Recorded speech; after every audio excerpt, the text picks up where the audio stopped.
Banyak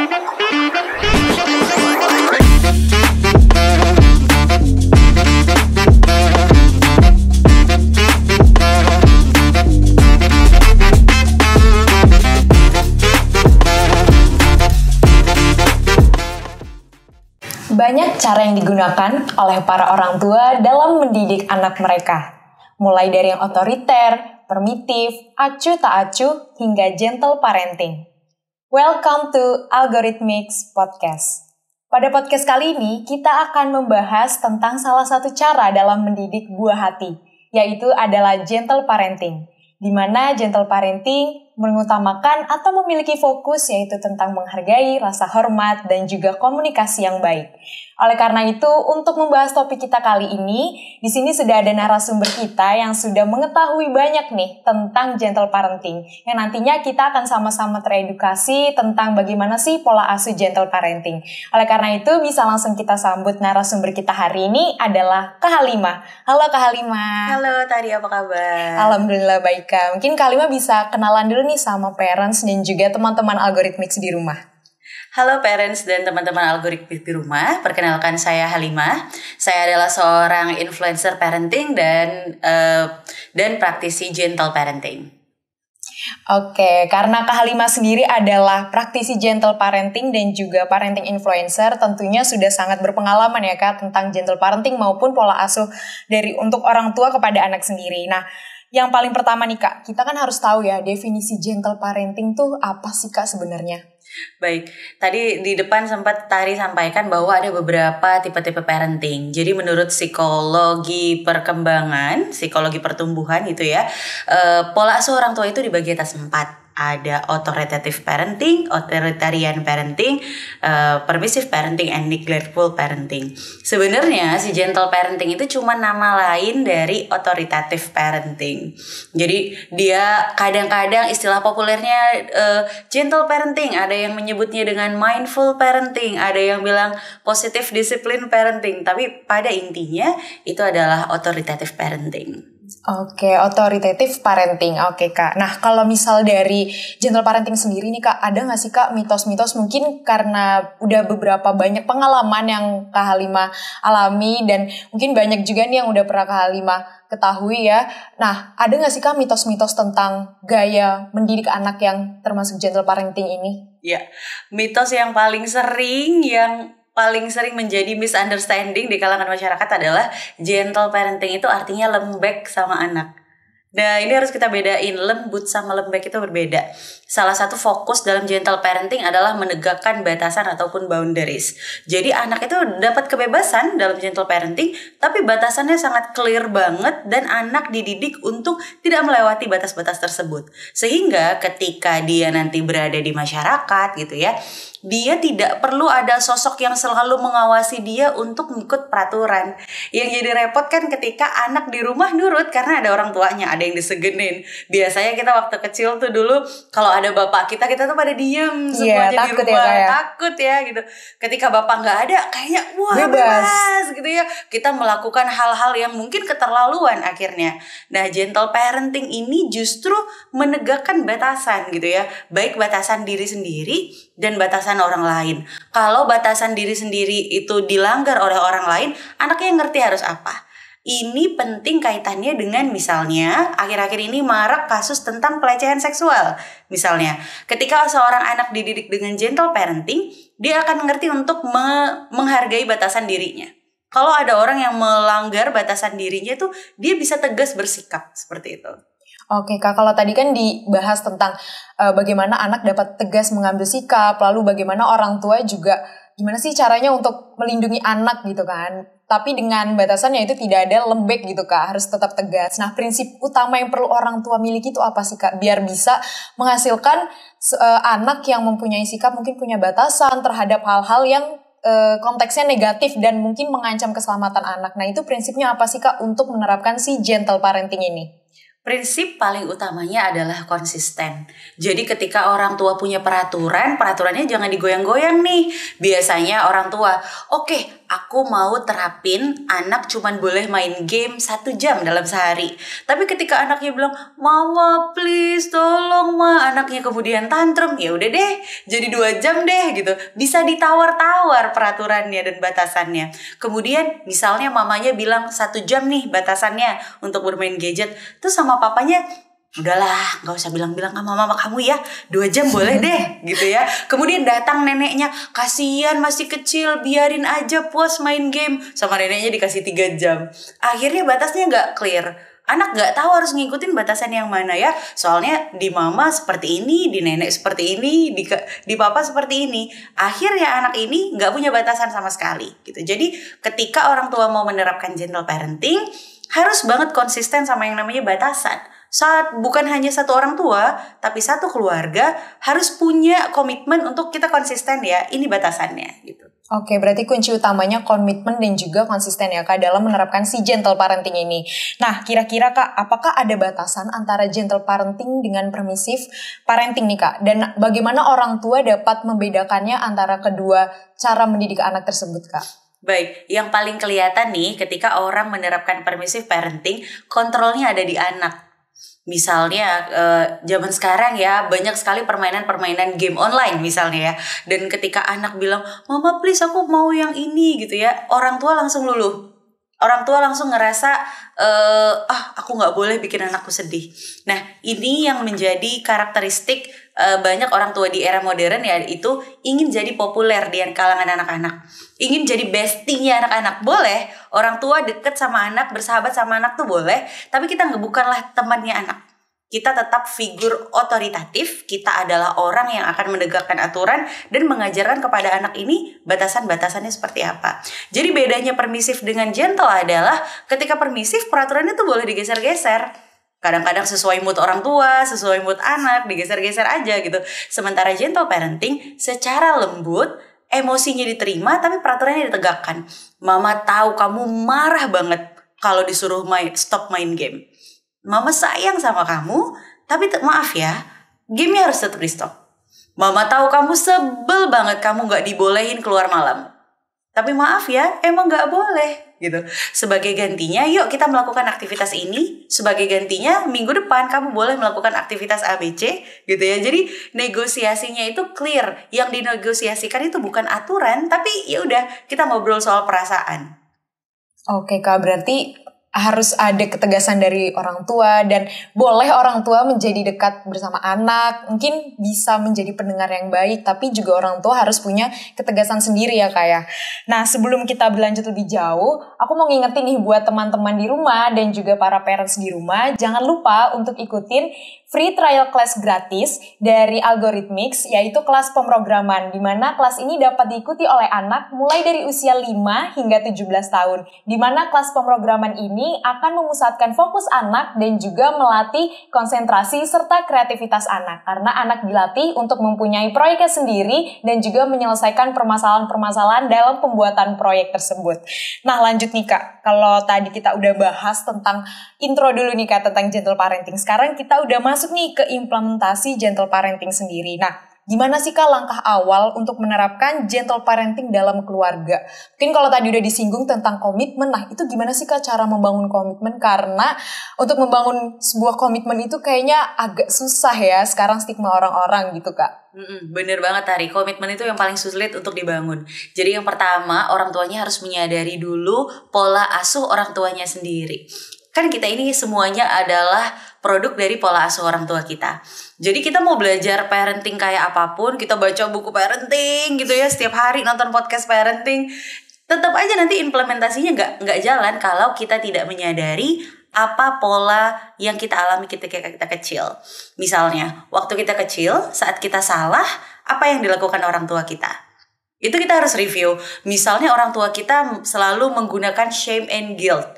Jadi kalau kamu salah, dipermaluin aja. Kalau bisa nasehatinnya ketika lagi ada arisan keluarga. Semakin rame orangnya, semakin malu ini anak, semakin nanti orang tuanya bersemangat untuk menasehati dengan harapan kalau anaknya malu nanti dia berubah. Padahal yang terjadi, anaknya justru gak percaya sama orang tuanya. Aku cuma dipermalukan doang nih. nggak dibimbing gitu ya. Ketika kita dibesarkan dengan pola seperti ini, maka secara tidak sadar kita akan cenderung melakukan hal yang sama sama anak kita.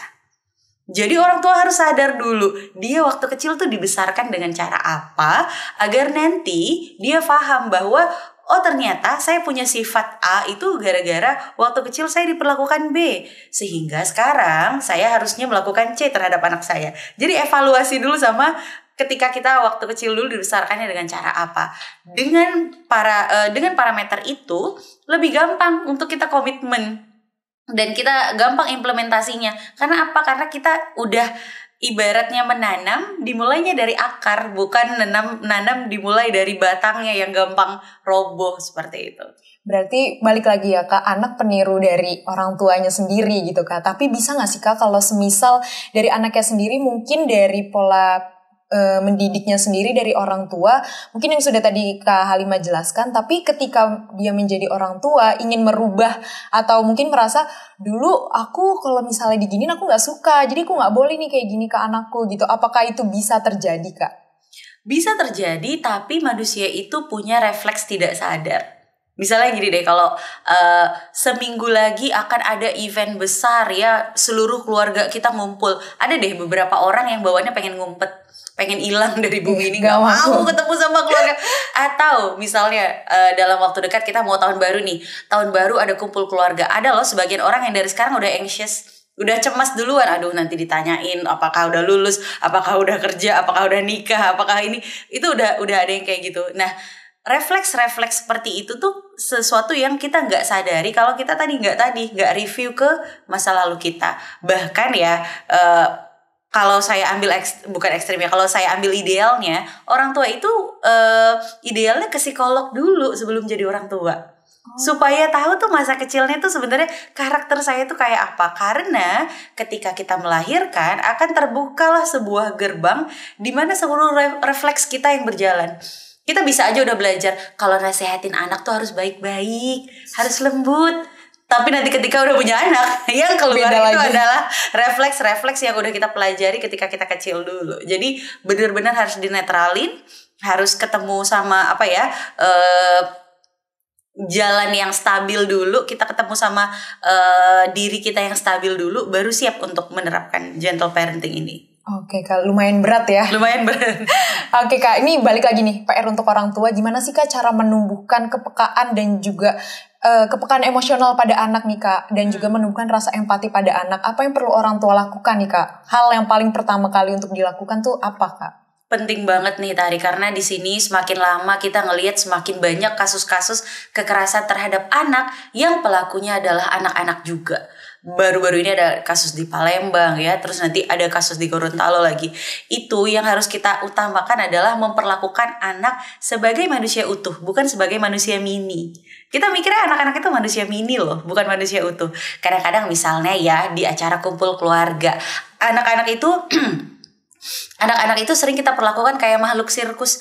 Ayo sini, nyanyi dong, joget dong, cium dong, nanti dapat duit nih gitu ya. Atau kalau anak kecil yang menolak, nggak mau cium, ih sombong gitu ya. Atau dibayar pakai uang, ini nanti dikasih uang, cium. Itu kan sama dengan kita mengajarkan bahwa kamu nggak boleh punya batasan. Kalau orang dewasa bilang, kamu harus kerjakan. Walaupun itu artinya kamu mempermalukan dirimu di antara tamu-tamu ini, kamu harus kerjakan gitu ya. Ini yang bikin anak-anak rentan untuk memperlakukan orang lain gak pakai batasan. Orang aku aja di rumah tuh dipaksa loh. Boleh loh pemaksaan yang namanya pemaksaan untuk cium, pemaksaan untuk melakukan sesuatu tuh boleh. Maka ketika dia bermain sama sesama anak-anak, ya dia boleh maksa. Ayo dong beliin gue dong makanan, kerjain dong PR gue gitu ya. Karena pemaksaan itu dia rasakan sendiri.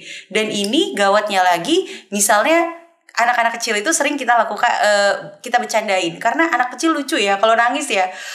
Ada bahkan orang dewasa yang udah berencana nih, kalau ketemu sama si anak kecil ini, dia akan melakukan A, B, C, D supaya dia nangis gitu ya. Bercanda niatnya. Dan mungkin kita juga gak berniat jahat gitu ya. Tapi yang diterima anak kecil adalah bahwa keisengan itu tuh sesuatu yang normal. Saya pernah ketemu sama sepasang orang tua muda gitu ya. Si bapaknya ini suka bercanda dengan melorotin celana anaknya.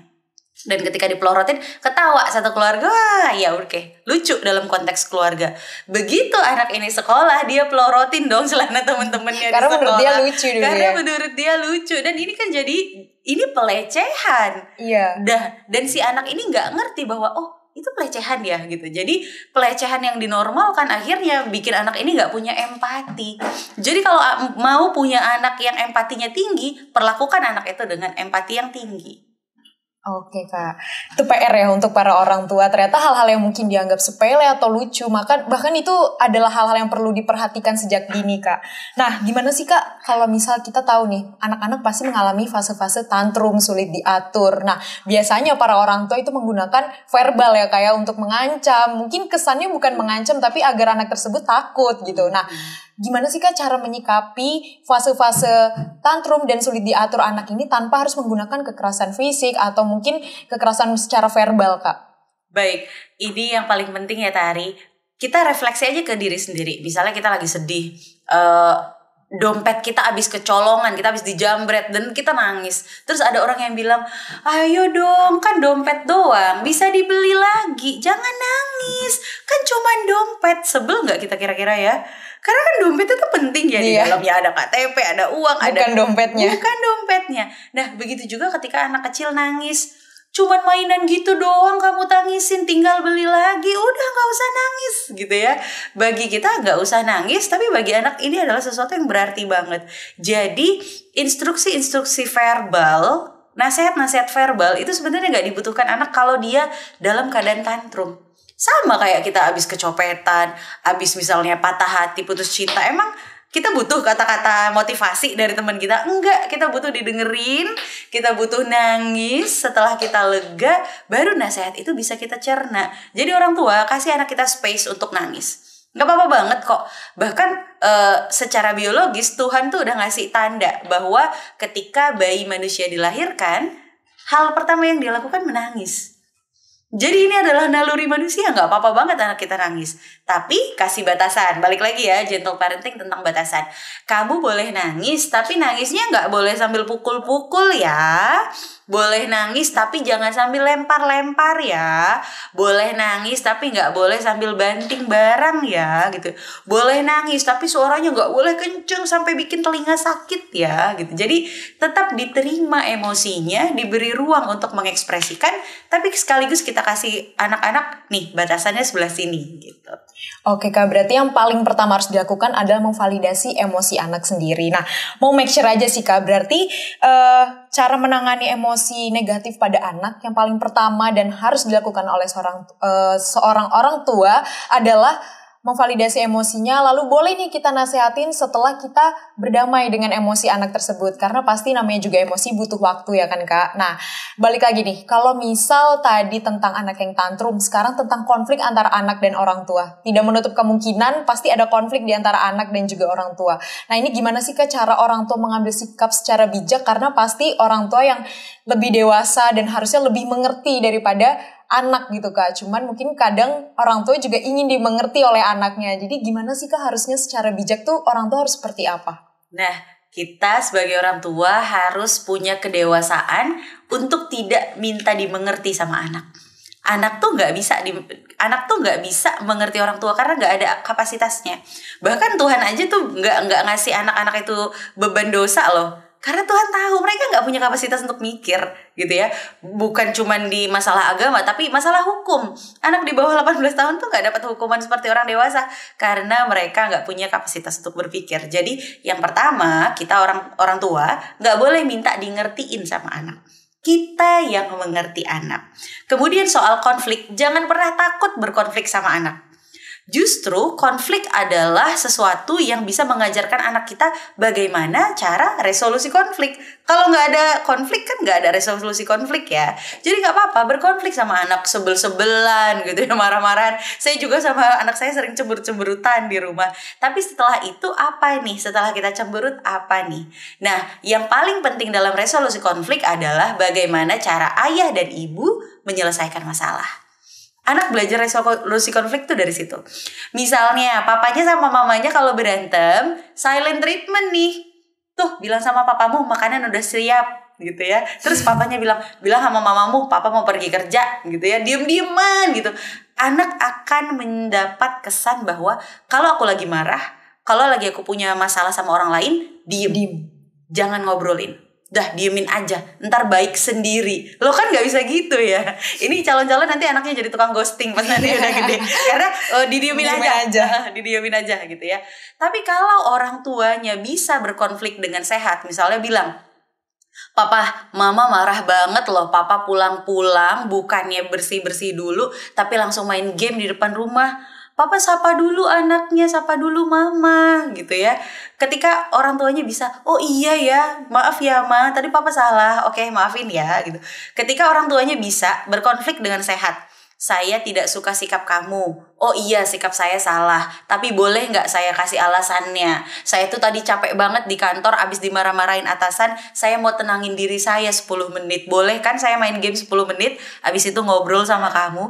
Anak akan mendapat, oh ternyata kita gak harus selalu satu pendapat loh sama orang. Ternyata kita boleh loh punya konflik, tapi ternyata menyampaikan perbedaan ini tuh bisa baik-baik.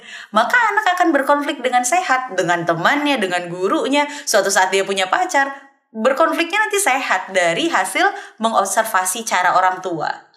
Oke, berarti memang dari orang tuanya sendiri nih PR-nya banyak sih Kak untuk menghasilkan anak yang memang nantinya memiliki sifat yang baik gitu Kak. Nah, kira-kira tantangan paling umum untuk menerapkan gentle parenting itu apa sih Kak sebenarnya?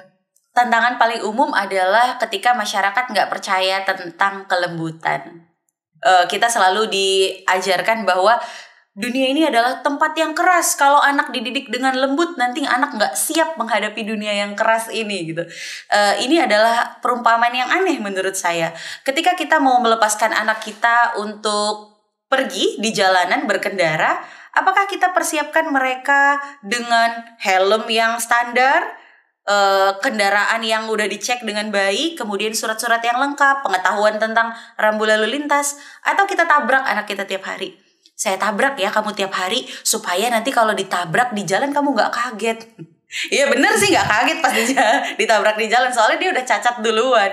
Nah itu logika yang sama. Saya bentak kamu tiap hari di rumah supaya nanti kalau dibentak sama bos kamu gak kaget. Nah kan itu kan aneh banget. Ketika nanti dibentak sama bos tetap aja ngerasa sedih. Dan ketika di rumah gak ada orang yang bisa menenangkan juga, karena di rumah juga kena bentak. Akhirnya ini anak gak menemukan rumah di dalam rumahnya. Akhirnya dia cari validasi ke tempat yang lain. Dia cari validasi ke pergaulan, cari validasi di internet. Nah ini tantangan jadi orang tua di era digital ya. Kalau anaknya haus validasi di internet tuh kan bahaya ya, bikin konten-konten yang negatif dan sebagainya. Jadi tantangan terberatnya adalah memang percaya bahwa kelembutan itu bisa membuat anak kita baik-baik saja. Oke Kak, ternyata kelembutan itu bukan diartikan sebagai lembek ya gitu kan. Kalau sekarang banyak nih stigma-stigma Gen Z lemah gitu kan. Padahal belum tentu itu namanya lemah gitu kan. Cuman mungkin dari orang tuanya adalah gentle parenting, dimana orang belum bisa membedakan gitu Kak. Nah, kalau tadi Kak Halimah sempat cerita nih tentang pasti kan pola didik itu berbeda ya. Nah dari anak sendiri, misal anaknya ini lagi main ke rumah kakek neneknya, otomatis gaya parentingnya pun berbeda gitu. Nah gimana sih Kak cara menghadapi orang tua ketika anaknya ini harus ada di lingkungan yang bukan menerapkan gentle parenting seperti yang sudah tadi aku jelaskan ya Kak. Kayak lagi main ke rumah nenek kakeknya, atau mungkin lagi dititipin nih ke om tantenya, lagi main sama saudaranya. Itu gimana sih Kak? Apakah orang tua harus menjelaskan terlebih dahulu tentang komitmen yang telah dibangun, atau gimana sih Kak caranya? Nah, yang paling penting adalah kita briefing dulu. Sama kayak kita kerja, kan harus ada briefingnya ya, biar gak bingung. Jadi setiap anak akan berpindah di satu lingkungan ke lingkungan lain, sebaiknya ada briefing. Saya sering briefing anak saya kalau mau lebaran ke rumah neneknya.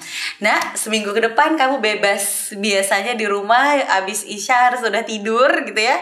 Di rumah nenek mungkin kamu bakalan tidur jam 10 malam, jam 11 malam, dan boleh gitu. Nikmatilah masa-masa indah main di rumah nenek. Nanti ketika kita balik ke rumah, semuanya kembali ke peraturan awal, balik ke setelan pabrik kita ya nak gitu ya. Jadi anak juga akan ngerti bahwa oh ternyata dunia ini ada Ada banyak sekali dinamika, ada banyak sekali peraturan, sifat, dan nggak apa-apa. Izinkan anak kita untuk merasakan berbagai jenis lingkungan ini, tapi kan nanti tetap lingkungan utamanya ya balik lagi di kita ya gitu. Jadi kita nggak perlu juga terlalu kaku. Aduh, pokoknya nanti aku bilang sama neneknya, anak saya nggak boleh diginiin, anak saya nggak boleh diginiin gitu. Jadi kalau dari saya sendiri, selama itu tidak membahayakan nyawa anak, misalnya anak umur 6 bulan dikasih minum air putih, itu kan nggak, di bawah 6 bulan nggak boleh minum air putih ya, sama neneknya nggak apa-apa, zaman dulu umur 2 hari udah makan pisang gitu. Nah itu kan membahayakan nyawa anak ya, membahayakan nyawa anak.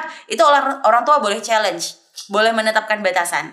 Tapi kalau selama misalnya di rumah kita anaknya nggak boleh nonton gadget, di rumah neneknya ternyata boleh. Nggak apa-apa. Selama lebaran nikmatilah gitu ya. Nanti mungkin ada masa-masa peralihan anak ini jadi susah diatur lagi, tapi nggak apa-apa kok.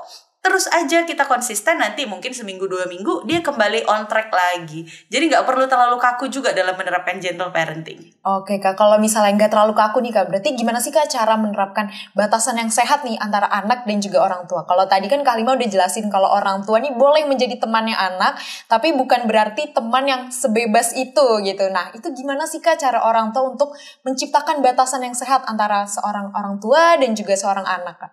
Nah ini ketika kita marah, ajarkan anak kita marah yang baik. Marah sama orang tua sampai nada suara tinggi atau sampai banting pintu, oke stop, di situ udah nggak boleh lagi gitu ya, akan ada konsekuensinya. Kemudian orang tua juga perlu untuk menawarkan perspektif bahwa saya ini adalah figur saya adalah figur otoritatif, bukan otoriter ya. Otoritatif dan otoriter itu berbeda. Saya adalah figur otoritatif di sini, bahwa kamu perlu ngikutin peraturan saya, dan kalau kamu nggak bisa ngikutin peraturan yang ada di rumah ini, maka ada konsekuensinya. Jadi anak kita itu harus kita ajari dengan konsekuensi.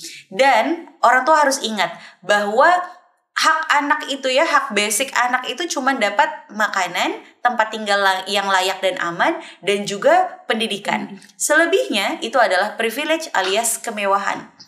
Dapat akses internet itu privilege, dapat uang jajan itu privilege. Maka untuk anak kita dapat uang jajan, untuk dapat internet dan sebagainya, itu wajib banget anaknya berusaha dulu. Jangan mendapatkan segala sesuatu dengan instan gitu ya. Jadi anak tuh juga harus ngerasa bahwa oh, orang tua saya ini memiliki beberapa aturan, memiliki beberapa bimbingan yang saya harus ngikutin, dan kalau saya nggak ngikutin tuh ada konsekuensinya gitu. Kalau tadi kita udah belajar nih konsep gentle parenting dan juga implementasinya. Sekarang kita mau tahu nih hubungan dari gentle parenting tersebut kepada pertumbuhan anak. Kira-kira dampak jangka panjang dari penerapan gentle parenting ini kepada anak itu apa sih Kak? Entah secara emosional atau mungkin dalam aspek-aspek yang lain itu dampaknya seperti apa Kak? Oke, yang paling kelihatan nih yang mungkin sudah terbukti di anak saya di rumah adalah ketika mereka memiliki kemampuan untuk self control. Jadi nggak perlu ada, misalnya kayak saya nih sekarang lagi di luar rumah, lagi nggak bersama anak-anak akan tetap disiplin. Sudah jam 4, semua gadget di rumah harus mati dan kita harus mandi. Habis itu kita melakukan A, B, C, D. Itu mereka lakukan otomatis tanpa harus, hayo matiin TV-nya, ayo, gitu ya. Udah tahu ya. Jadi kayak mereka udah menghormati rutinitas itu sebagai sebuah keteraturan di rumah, gitu. Kemudian mereka memiliki performa akademik yang lebih baik karena belajarnya itu nggak pakai paksaan dan nggak ada motivasi kalau kamu belajarnya nilainya bagus nanti dibeliin PS5 gitu, nggak ada kayak gitu ya. Jadi mereka belajar karena seru aja, suka belajar. Jadi di rumah anak-anak saya itu kalau pagi-pagi, minggu pagi semuanya pada buka buku. Nggak ada yang nyuruh, nggak ada yang minta gitu. Mereka otomatis buka buku, baca, karena mereka ngerasa bahwa ilmu itu adalah sesuatu yang intuitif mereka butuhkan.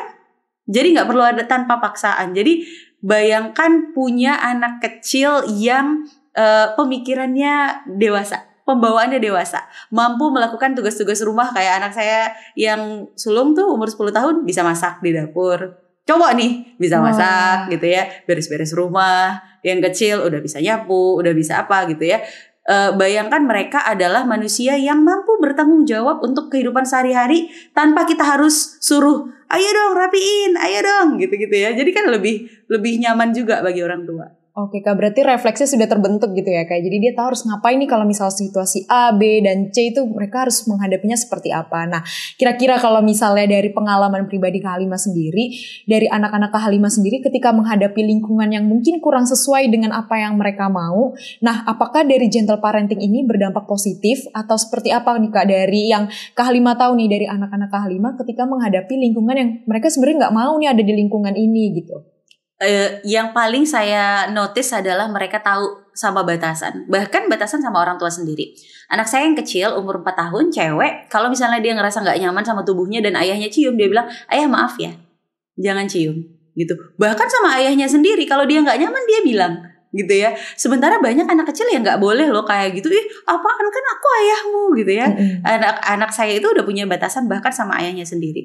Kemudian ini yang paling penting ya untuk anak perempuan terutama, batasan soal tubuh ya. Anak saya itu udah bisa bilang kayak sorry, ini tuh lampu merah, nggak boleh sentuh bagian sini saya gitu ya. Dia bisa bilang nggak boleh ya, ini lampu merah saya gitu ya, ini batasan saya. Jadi setiap kali dia nggak nyaman, dia berani untuk asertif komunikasi ke orang lain bahwa saya nggak mau di kayak giniin gitu. Dan jadinya nggak gampang untuk kebawa-bawa juga. Kan yang kita takutkan anak kita gampang terhasut sama pergaulan. Kalau misalnya di pergaulannya udah mulai ya curi-curi kesempatan untuk melakukan hal nakal apa gitu ya, anak ini akan cukup mengamati aja.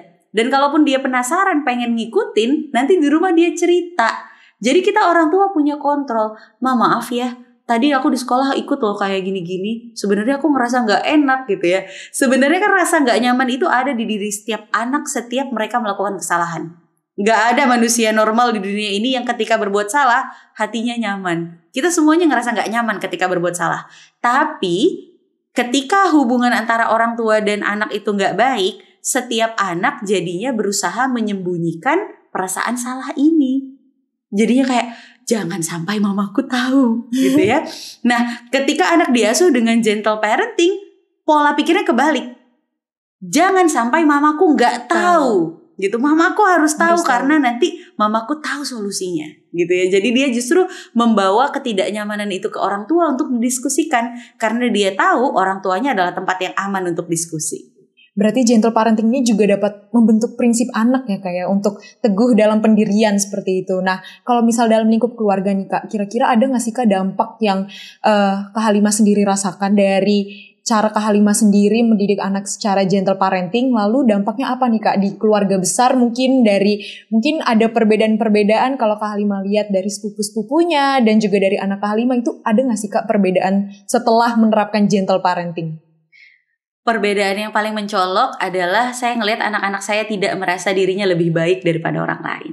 Jadi dia nggak ngerasa misalnya dia secara akademik anak saya alhamdulillah luar biasa gitu ya. Tapi dia nggak pernah ngerasa harus show off atau bragging. Aku dapat nilai segini, aku di rumah punya piala segini. Dia nggak pernah punya sikap seperti itu. Dan ketika dia ketemu sama sepupunya yang performa akademiknya masih berkembang gitu ya, dia bisa memberikan empati. Gak apa-apa, semangat aja, aku dulu waktu kecil juga gak bisa kok.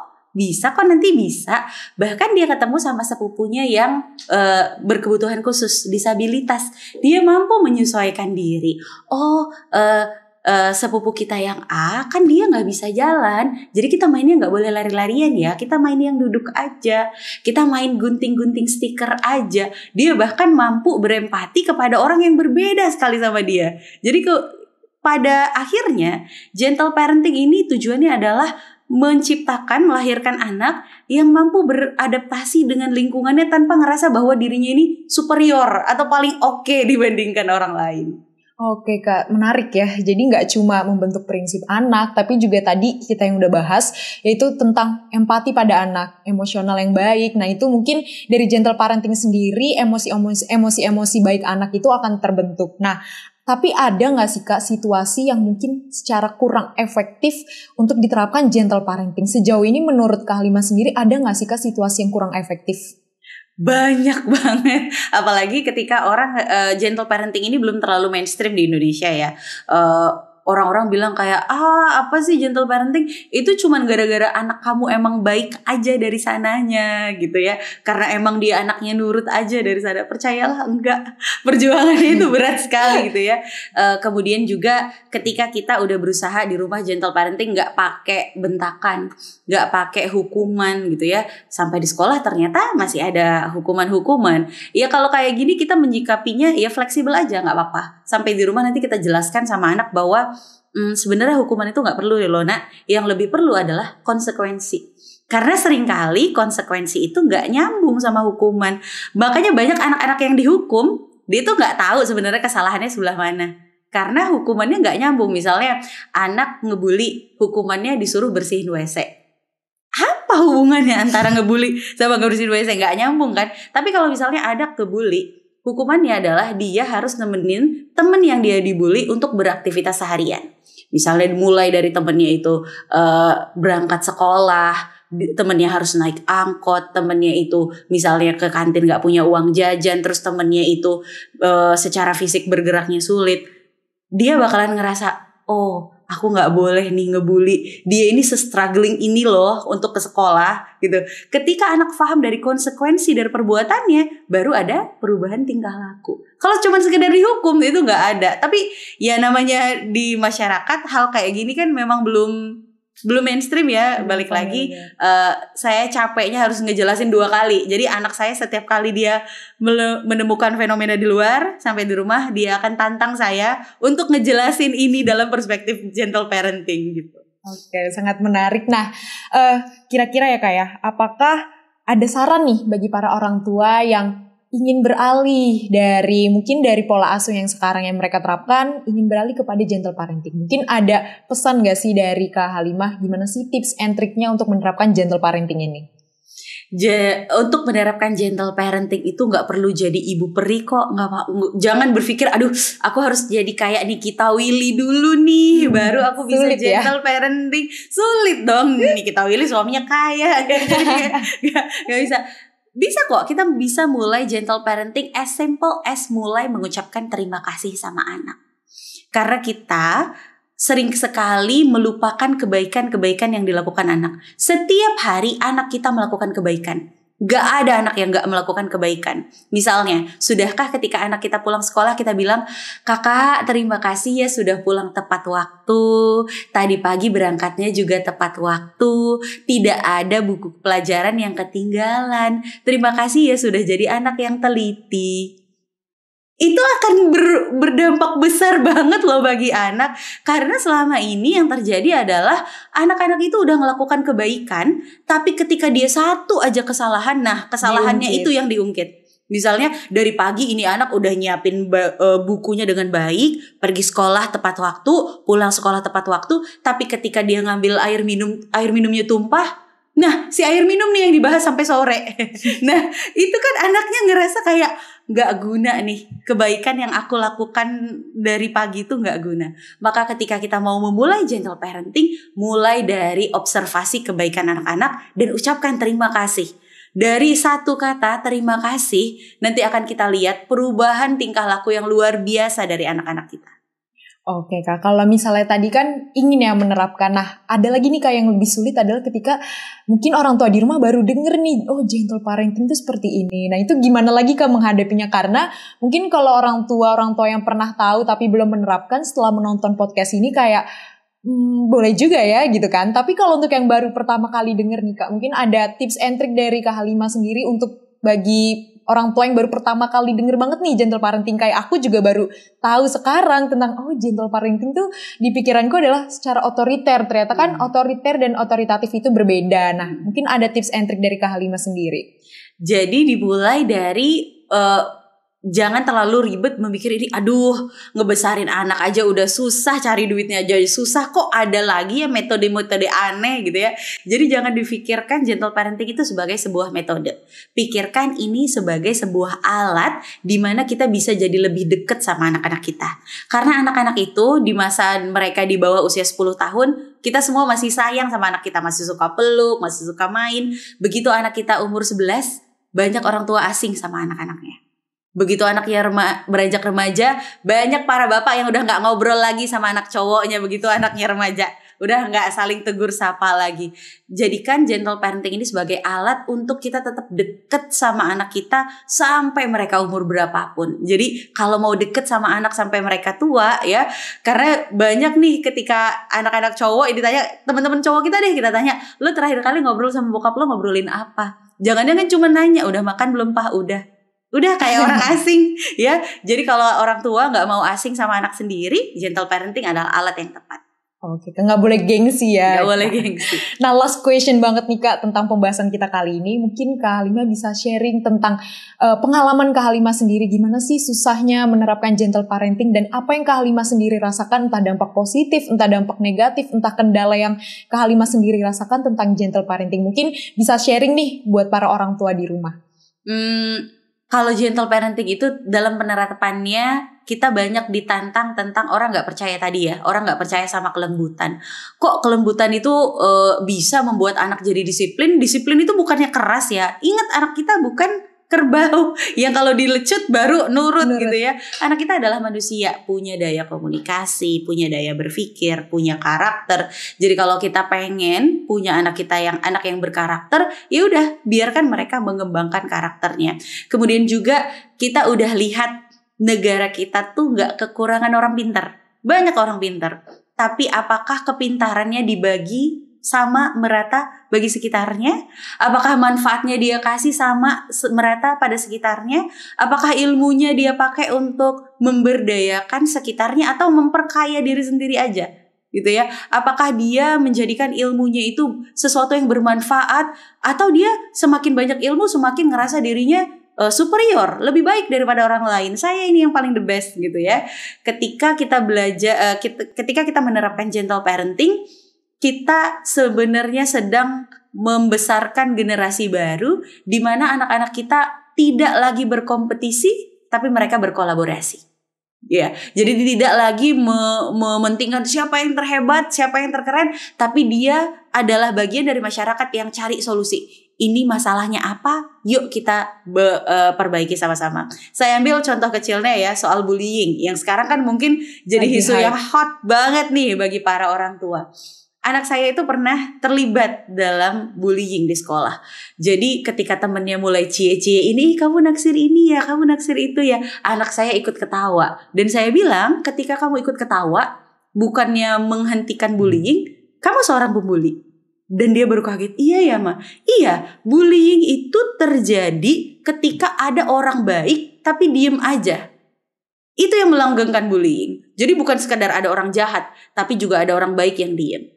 Maka apa yang kamu harus lakukan? Jadi saya suruh dia sebagai hukumannya, ya bukan hukuman, konsekuensinya saya minta anak saya nulis surat satu persatu untuk semua temannya di kelas. Surat apa isi hati kamu, minta maaf dan ucapkan terima kasih sama teman-teman kamu. Akhirnya dia nulis surat 20 sekian lembar untuk teman-temannya. Kemudian kita beli snack, kita bungkus snack dan surat itu dan dibagi-bagikan. Akhirnya satu kelas nangis-nangisan, peluk-pelukan, minta maaf. Dan sejak itu mereka udah tidak ada lagi bullying di kelas itu. Jadi dari mendidik satu anak, kita bisa menyelesaikan permasalahan satu kelas. Bayangin. Jadi kalau kita implementasikan gentle parenting ini, kita berharapnya nanti anak kita akan menyelesaikan masalah-masalah di negara kita yang semakin lama kayaknya masalahnya makin rumit. Itu yang kita harapkan dari gentle parenting. Oke Kak, sangat menarik pembahasan kita tentang gentle parenting. Jadi bisa aku tarik kesimpulan nih dari yang udah Kak Halimah jelasin secara umum, gentle parenting ini adalah salah satu pola mendidik anak, yaitu dengan menitik beratkan pada ketegasan, di mana ketegasan ini juga terkait konsekuensi, lalu peraturan-peraturan dan juga komitmen, di mana nantinya akan membentuk anak memiliki prinsip yang kuat serta mengetahui nih situasi apa saja yang perlu mereka hindari dan juga perlu mereka sikapi secara bijak. Oleh karena itu, sebagai orang tua dan juga sebagai anak perlu adanya kolaborasi untuk membentuk generasi yang nantinya dapat saling bekerja sama nih untuk menciptakan sebuah solusi yang nantinya berdampak positif seperti itu. Nah, parents dan juga teman-teman di rumah, pembahasan kita hari ini tentang gentle parenting sangat menarik. Oleh karena itu, kita juga punya penawaran yang sangat menarik, yaitu dari Algorithmics Indonesia. Algorithmic sendiri mempunyai program kelas gratis, yaitu uji coba kelas gratis pemrograman, di mana di sini adalah anak diajarkan untuk bijak dalam menggunakan teknologi. Anak belajar pemrograman, di mana anak akan dilatih fokusnya dan juga kreativitasnya, sehingga anak dapat menyelesaikan permasalahannya sendiri dan juga memiliki pola pikir yang kritis. Oleh karena itu, bagi parents dan juga teman-teman algoritmik di rumah bisa langsung klik link di deskripsi untuk mengikuti uji coba kelas pemrograman gratis oleh Algorithmics. Oleh karena itu, aku Mentari, saya Halimah, pamit undur diri dan sampai jumpa di episode selanjutnya.